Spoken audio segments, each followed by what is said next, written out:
The MJ is back. Not that any of you knew it went anywhere, but here's what's going on. So, Operation Lettuce has been concluded. We have confirmation on mission success. The transmission and all of its related components have been removed and it's off to a better home. While I had the Lettuce Jeep here, I let Jay borrow the Comanche so that I didn't have 3 Jeeps clogging up the driveway. I want to thank Jay for taking care of it for me. He's the only one of my friends who's capable of doing so. But while he had it, of course, after over a year of being on its way out, the one time the fan clutch decides to fail when it's not under my ownership. So the engine did run a little hot. It didn't overheat. We didn't blow out any seals. I didn't lose any coolant. So everything's all good there. With the 4.0 once again proves its indestructibility. So, you may be a bit thrown off. The title of this video is the 4-wheel drive system overhaul. I am going to be installing an Azzy Linkage. We're going to rebuild the front drive shaft, and I'm going to bypass the CAD system in the front axle. I'm going to stop myself right there, because I was going to do the CAD delete in this video. I was. But, I didn't, and I'm not. Because everything else ended up taking a lot longer than I thought it would. So the CAD delete is a relatively in-depth thing. There's a lot of stuff you gotta know and be aware of. I think it would work better if I just did that in its own video. The reason I didn't just edit that out and, like, you know, cut out the rest of the parts where I made reference to it is because there was a whole bunch of times in this video I make reference to the CAD delete. I am still going to bypass the CAD system. It's just going to be in its own video so that I can more in-depth cover that. And because winter is here, it's already like 15 degrees every day. So I don't want to do that while it's 15 degrees. I later did find out in this video, messing around with the part-time circuit, which I decided to screw with instead, that a single vacuum line had somehow come unplugged from the CAD system, and that's why it wasn't working. So it does still work, meaning I do still have 4-wheel drive, so it's really not that high of a priority. Like I said, though, I am still going to bypass it. It's just probably it's going to be 2022 before you guys see that video. Anyway, continuing. But first, this is kind of a high priority thing because without a working fan clutch, the engine's obviously going to overheat and everything's going to blow up and humanity will suffer. So, I'm going to quick replace the fan clutch. Luckily, I saved the fan off of the Lettuce Jeep because it was actually in good shape. So, Jay has actually already preemptively helped me with the problem because he helped me take this fan off. So I'm going to throw this in here real quick and then we'll get on to the 4-wheel drive stuff. So here they are side by side. They're pretty much the same. The only difference I can really see is the old one has little contours on the end of each blade while the new one does not. I don't think that's going to make any real difference, but just something I noticed. So yeah, this one is pretty not, this one, I don't know, it's a lot looser. It comes and goes, I suppose. This is probably original. And even if this one is original, it's still 10 years newer than this one.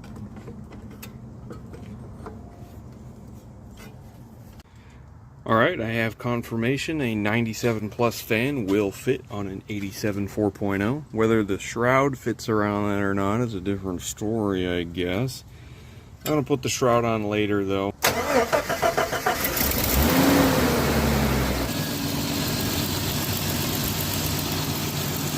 Alright.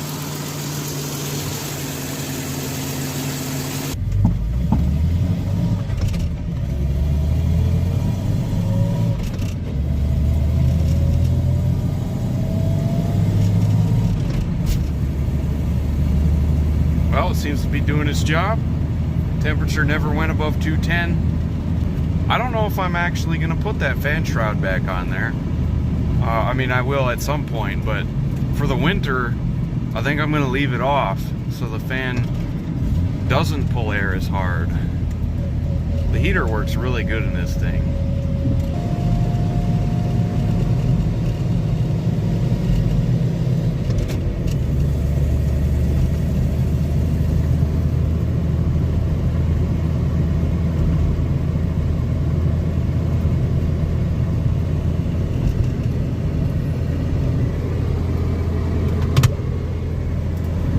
try that at home. The first step to installing the Azzy Linkage is, of course, to get the stock linkage out. So those of my loyal subscribers might remember I did that when I had the floors out in part 9. So here is our cab lever, and here is our transfer case lever. We need to actually take this off, and there's a bolt on the back of it where it pivots that needs to be removed. So that's the first step. I gotta find out what size that is. The good news is, in cracking this nut free, I have inadvertently switched the transfer case into 4 low. So at least I know that still works. It's a 9/16, by the way, as is everything on the Azzy Linkage, so you only need 1 wrench and 1 socket to do all this. Something I forgot to mention earlier is we're going to need to get that rubber bushing out of the end of the lever arm up there.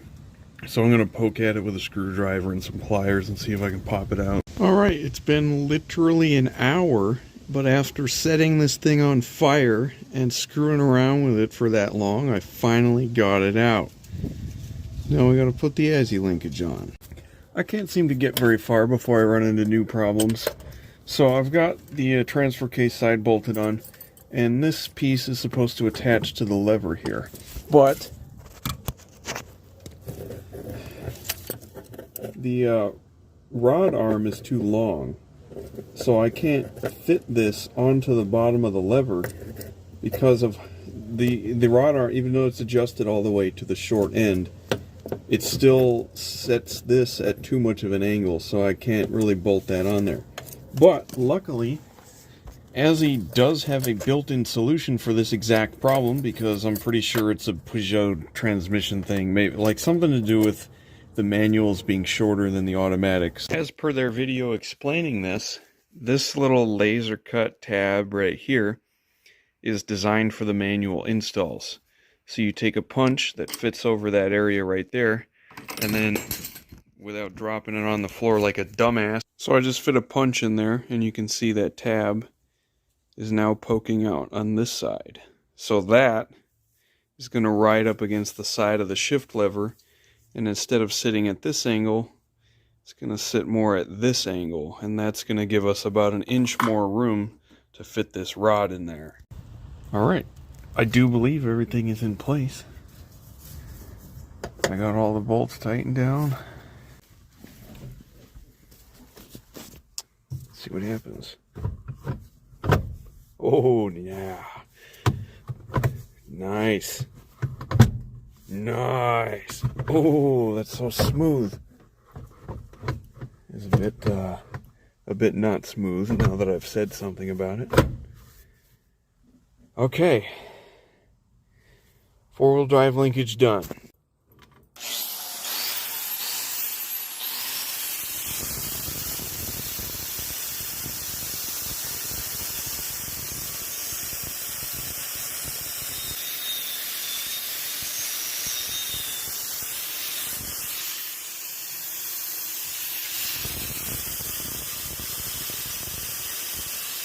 It is now freezing outside, so I'm doing this in the garage. The basic procedure for tearing apart one of these is you need to press out the U-joint on the shaft first. Then I believe you press out this side of it, and then this, and then you press out this, and the thing in the middle just kind of falls out. So first I got to get all of these snap rings out of here, and a long time ago I did soak them with peanut butter, so I don't know if it did anything. A lot of these are probably going to break, but they should come out just like that. I have a feeling they're not going to. So I'm just going to get all of those out so I don't have to do them individually one at a time. Just get it over with. I got 3 out and then got to this one. It looks a little different. I think this is a grease joint of some sort, because the snap ring is different, and there's another one right here. I don't know what that is. It doesn't look like your typical grease fitting. I will investigate further after I get the U-joint out. If it is a grease fitting, that means somebody's been in here before, and that's never a good sign.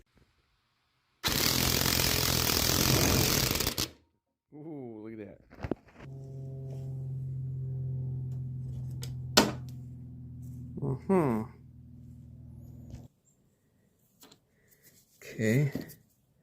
Those damn needle bearings keep falling out.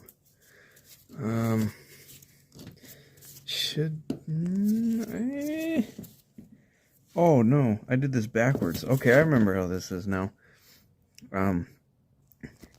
So you're supposed to do this one first, and then this one, and then this one. I didn't hurt anything by doing it this way. I just can't get that out of there as it is right now. So, this one's next. That looks like it's going to suck to press out because I bet that grease fitting's just going to break. Here's what you don't want to happen. So I pressed this one out this way and got this bearing cap off, but this bearing cap came all the way out of its hole. And you can't get it out unless you put it back in its hole and press it out this way. So I've either got to cut this or try and get it back in its hole. Either way, it sucks. What are you talking about? This is a perfectly usable front drive shaft right there. I'm going to press out this joint next instead of trying to fiddle with that one.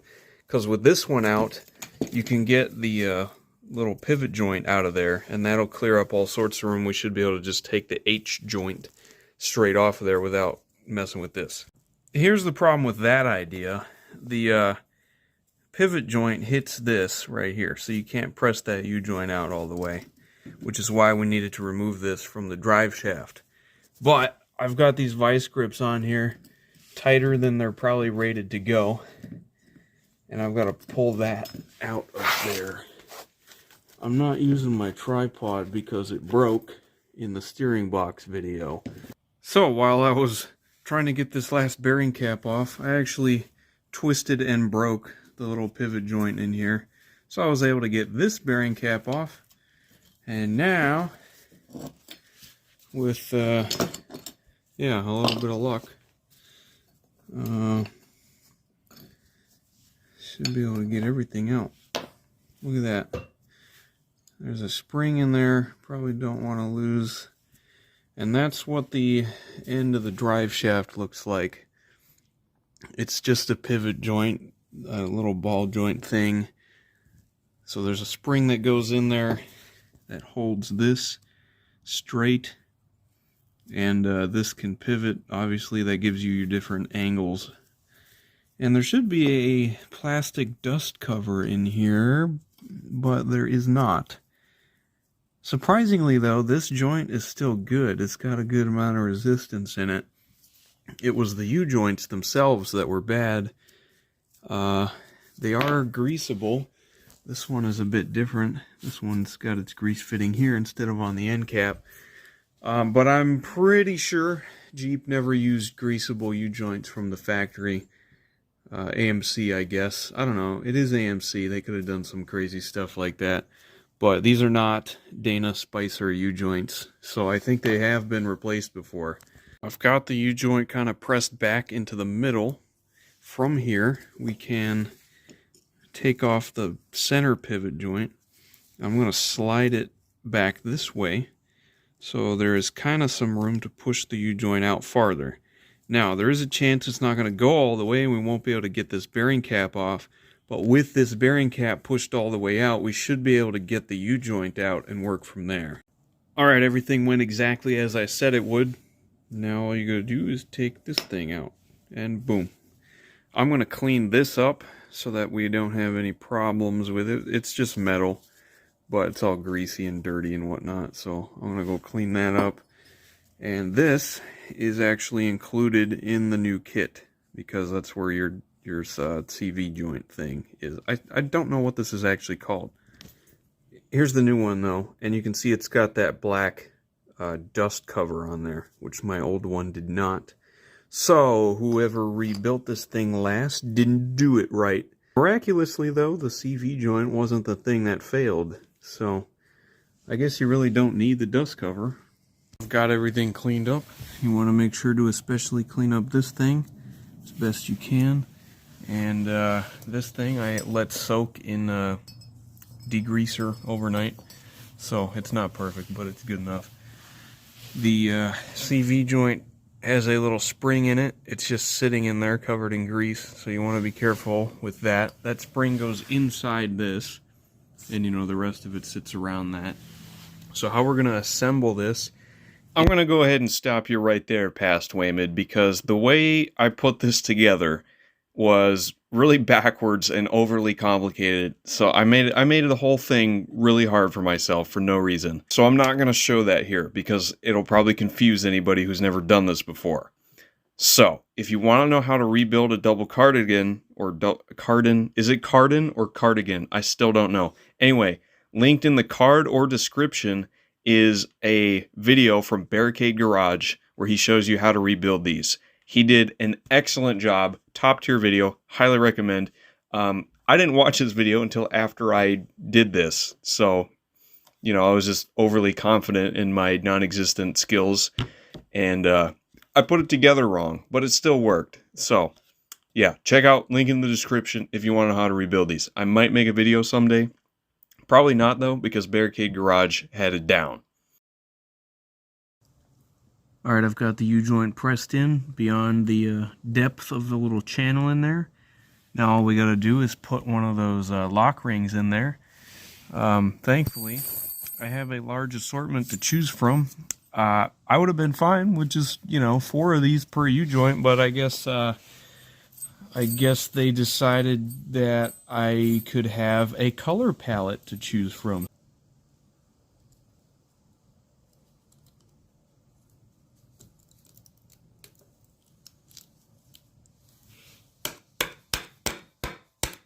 Okay, it's not all the way in, but I'll make it go all the way in. With that, it's time to put the drive shaft in the vehicle.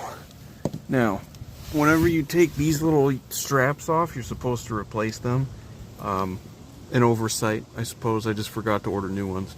So I will replace these someday. For right now, though, I'm just going to put those back on. Alright, it's in here, and I got everything bolted down. The CV joint, though, is really stiff.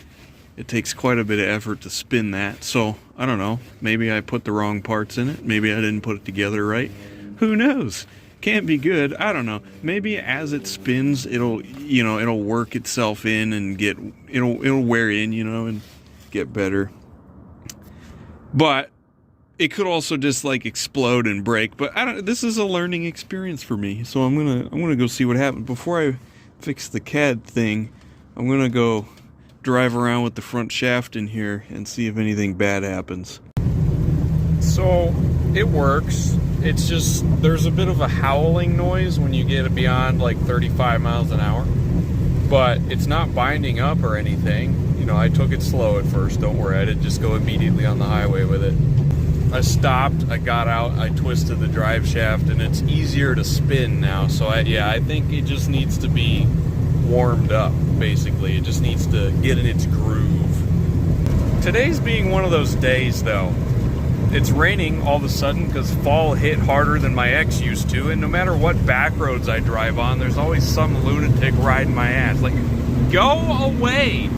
So don't ever try this at home, but I had a feeling the CAD system was working. So ignore the Dana 35 not really functioning as intended back here.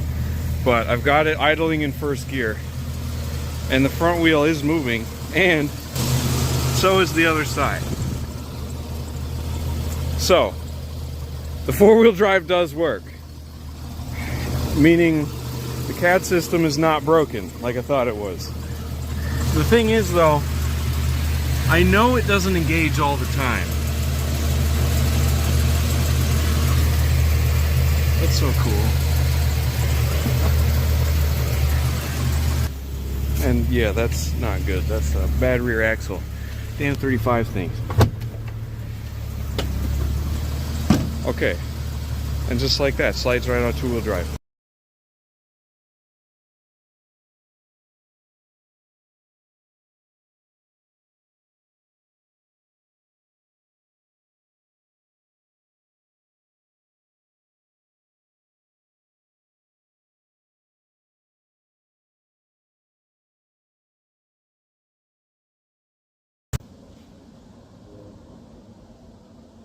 So I got a bit distracted. The four-wheel drive dashboard light is activated by the CAD system. So if you bypass the CAD system, you bypass the four-wheel drive light, technically. Now, my dashboard light did work at one time. When I first got the truck, it did work. Ever since I swapped the gauge cluster, it no longer worked. So, I have a different gauge cluster in here. You might remember in part 3, I swapped the gauge cluster for one with a tachometer because I wanted the tachometer. Ever since I put in that new gauge cluster, the four-wheel drive light didn't work. So, I want to be able to use the dashboard light without the CAD system. The CAD system activates the dashboard light. So, I want to find some way to get the dashboard light without needing the CAD system. Now, because my dashboard light doesn't work anymore, I first need to figure out how to fix it, so then I can figure out how to make it work without the CAD system. So that's what I spent all day doing. So here's a diagram of how the whole thing works. It's really complicated. I'm just going to warn you right now. So we have our intake manifold, the transfer case, the CAD in the front axle, the four-wheel drive switch, and then there's this little vent / check valve thing. You don't worry about that. That's not important. So the four main components are colored in orange. The intake manifold is routed to a switch on the transfer case, and when the engine is running, the red vacuum line always has vacuum. So, engine's on, red line has vacuum. That's all you need to know. That line goes from the intake to the transfer case into a switch. Now, when you put the transfer case into four-wheel drive, it activates the yellow vacuum line. So, the yellow line only has vacuum if you're in four-wheel drive. As you can see, it's connected to the CAD system and the four-wheel drive switch. So, when you're in four-wheel drive, the yellow line gets vacuum, it pulls the CAD system over and activates the front axle, or connects the front axle, and it also activates the four-wheel drive switch, kind of, well, technically. Anyway, the green line has vacuum when you're in two-wheel drive, so when you disengage four-wheel drive, the green line pulls the CAD shift fork to the disengaged position and basically holds it there so it doesn't accidentally engage itself or whatever.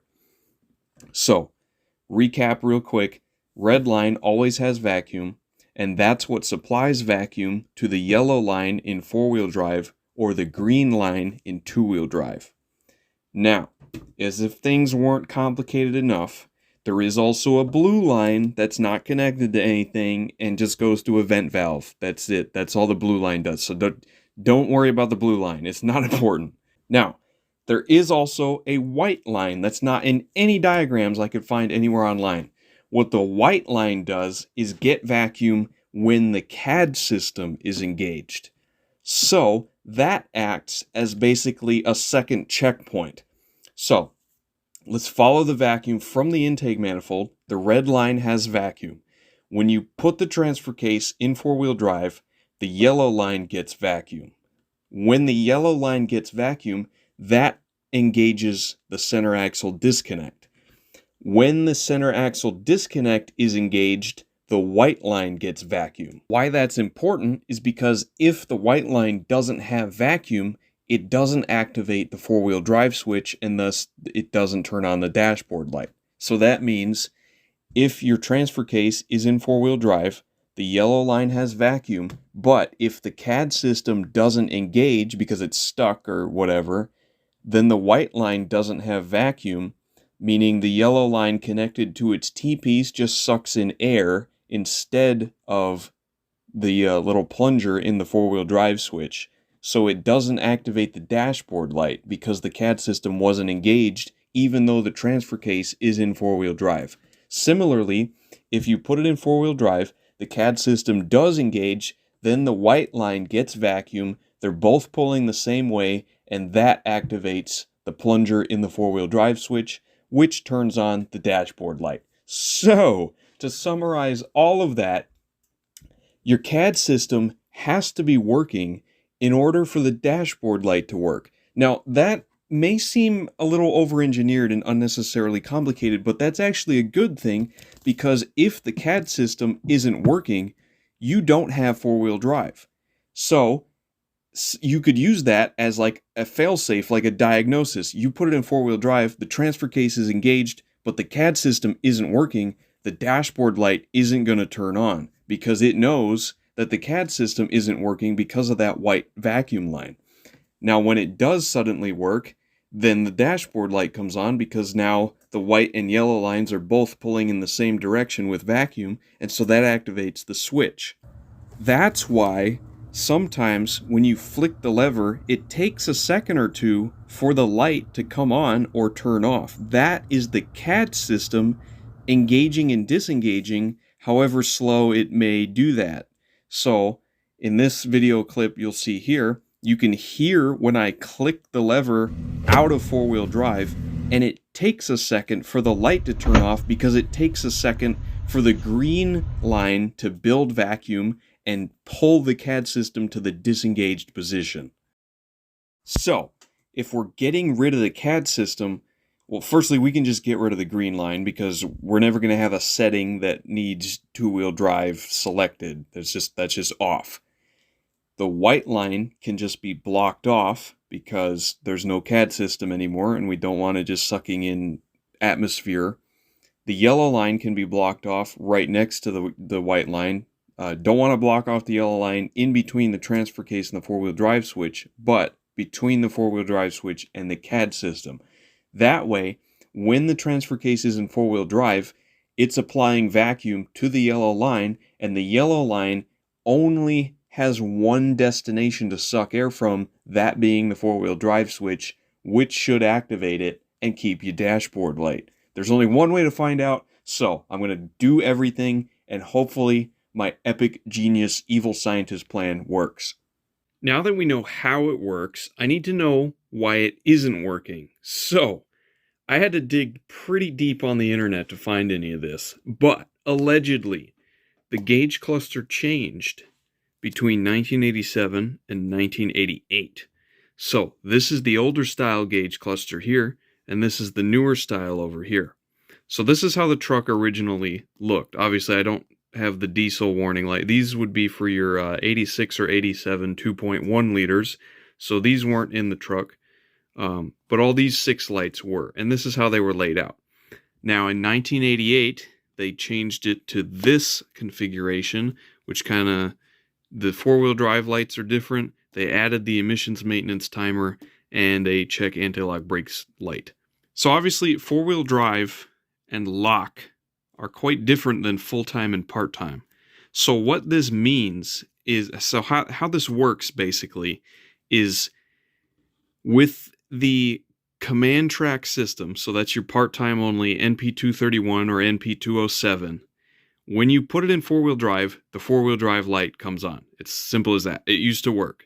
So if you have select track, that be your NP228 or NP242 full-time light, when you're in full-time mode, this light comes on.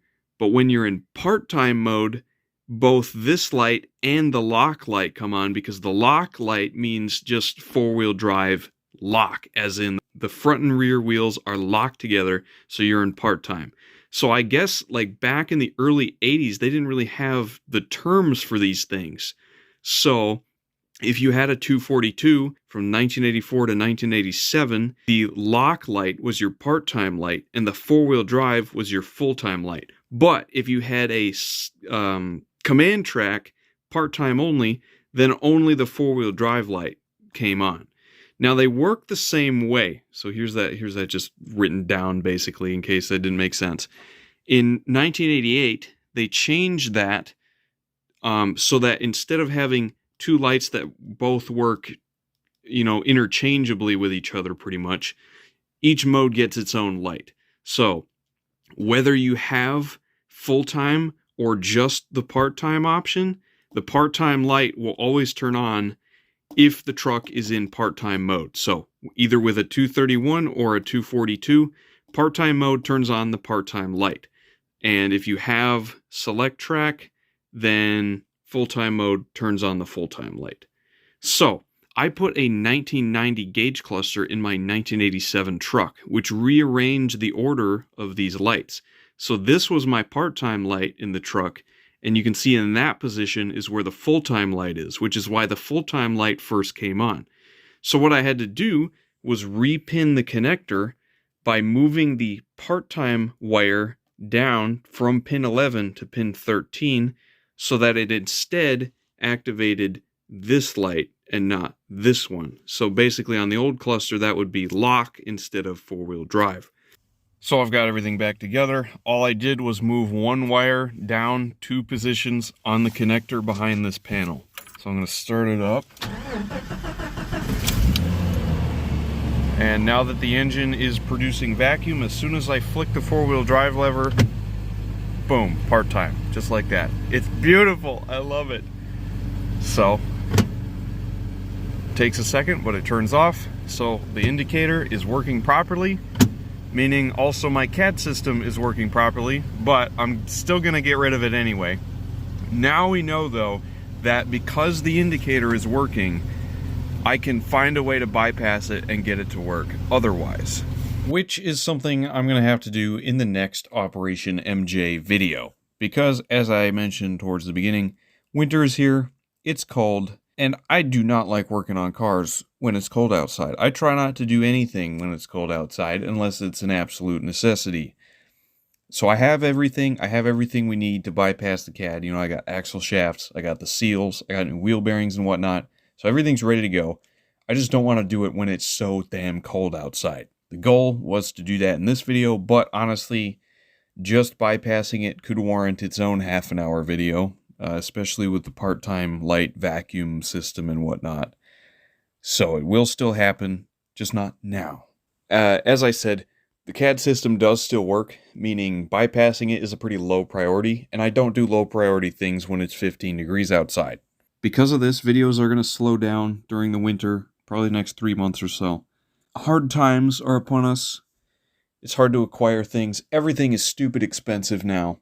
And I was tempted to sell the MJ, but you guys, a resounding majority, told me to keep it. So, because I am keeping it, I'm going to have to be very careful with the finances. And so I can't just like up and buy car parts and make videos now. You know, as you said, put it on the back burner. It'll be slow, but progress is progress. One step forward is better than any steps back. So, I may not necessarily be going anywhere, but I don't know. It's better than going backwards, as they say. So, I'm going to shut up now. Thank you all for watching, and I'll see you in the next one.